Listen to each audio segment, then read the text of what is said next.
자, 그러면 지금까지 우리가 세 가지 오류의 유형을 다 살펴보았습니다. 그렇다면 이제 진짜 정통의 가르침의 특징은 무엇입니까? 한마디로 말한다면 어디에 있죠? 성령의 유효한 역사, 성령의 회심의 역사와 성령께서 우리로 말씀 가운데 있게 해서 거룩함이 있게 하는 그 가르침이 있는가 없는가. 그게 일단 분별법의 핵심이 되겠습니다. 결국 성령의 유효한 역사가 있는가 없는가. 아니면 이거를 무시하거나 부정하거나.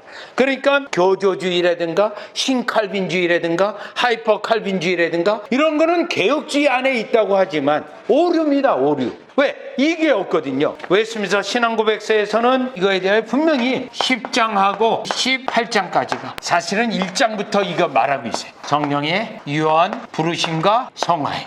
신앙고백서가 이거에 주력하고 있습니다. 보시죠. 29페이지. 진리의 가르침, 정통의 가르침을 어떻게 확인할 수 있는가? 1번. 삼위 하나님의 구속의 사역을 충분하게 설명하여야 합니다. 왜요? 알미니안주의나 도덕열패기론주의는 일단 성령론이 없어요. 또 성부의 선택이 없고요. 성자의 속죄 사역의 범위가 없습니다. 분명히 가르쳐야 합니다.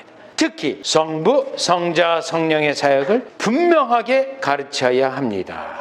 근거는요, 에베소서 1장 3절, 4절, 7절, 13절인데요. 곧 창세전에 그리스도 안에서 우리를 택하사, 선택결이죠. 우리로 사랑 안에서 그 앞에 거룩하고 흠이 없게 하시려고. 성화결이죠. 그 기쁘신 뜻대로 우리를 예정하사, 선택결이가 되고요. 예수 그리스도로 말미암아 자기의 아들이 되게 하셨으니 양자결이죠. 물론 구속 언약, 성부와 성자 간의 관계예요. 요거는 우리는 그리스도 안에 그 은혜의 풍성함을 따라 그의 피로 말미암아 속량 곧 제사함을 받았느니라. 그리스도에 대한 사역과 그리스도로 통한 구원의 은혜입니다. 그 안에서 너희도 진리의 말씀 곧 너희의 구원의 복음을 듣고 그 안에서 또한 믿어 약속의 성령으로 인치심을 받았으니 성령의 사역입니다. 자, 그래서 성부, 성자, 성령의 사역, 그 가운데 성부와 성자 간의 관계, 요게 반드시 들어있어야 돼요. 그래야 정통교회입니다.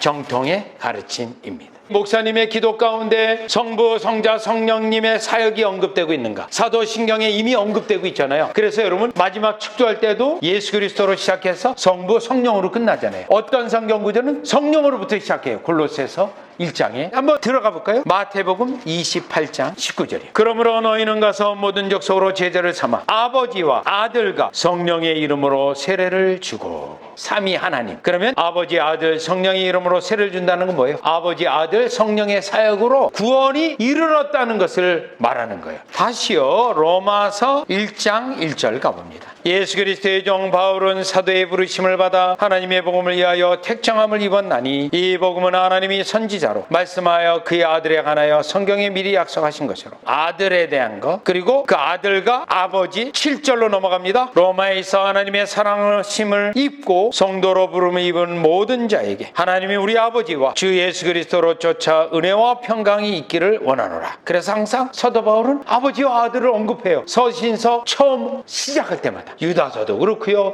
베드로 전서도 그렇고요, 다 삼위 하나님으로 언급되어지고 있습니다. 그만큼 강조되어야 된다는 거죠. 인간에 대한 가르침이 우선이 아니에요. 칼빈은 하나님을 아는 지식을 알게 되면 인간이 죄인이라는 것을 알게 돼 있다. 그 순서대로 나가잖아요. 자, 그러면 30페이지에 2번. 그리스도의 구속사역을 성령께서 적용하시는 것과 이로 인하여 회심이 일어나는 원리와 과정을 설명해야 합니다. 우리가 성령의 유한 부르심이라고도 말을 했고 성령의 거룩함이라고도 말을 했고요. 왜 그러냐가 보시죠. 히브리서 9장 14절입니다. 하물며 영원하신 성령으로 말미암아 흠없는 자기를 하나님께 드린 요 하나님은 누구예요? 성부 하나님. 그리스도의 피, 그리스도예요. 그러면 지금 성령님이 어떻게 했다는 거예요? 성부 하나님의 선택한 백성에게 그리스도의 보혈이 뿌려진다. 성령으로 말미암아.